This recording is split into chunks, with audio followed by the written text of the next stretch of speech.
Okay. May natira pa akong buttercream. No? Buttercream. Lulutuin natin yung bayawak.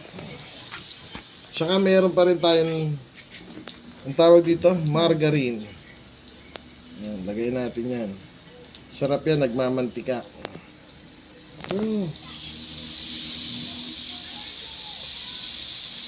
Ngayon, siyempre, toast.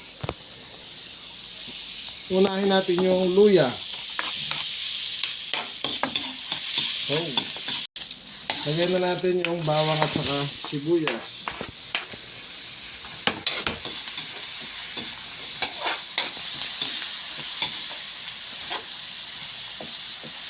Okay. Lagyan natin ng paminta.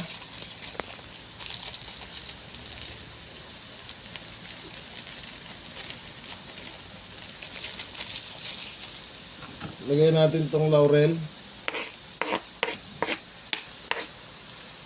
Lagyan natin yung bayawak.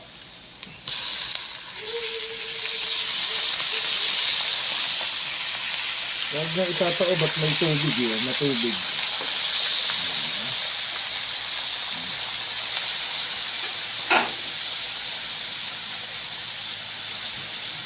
Haluin lang, nakasan na yung apoy.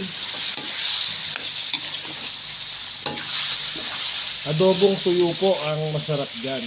Paikita ko sa inyo, walang sabaw yan dapat. Adobong tuyong-tuyo. Pero dapat sangkutsahin. Sangkutsahin maigi.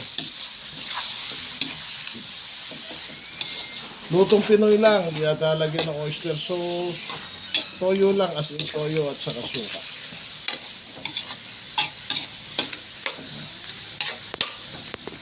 Okay, takpan na natin yan. Babalikan ko yan mamaya, mga 15 minutes.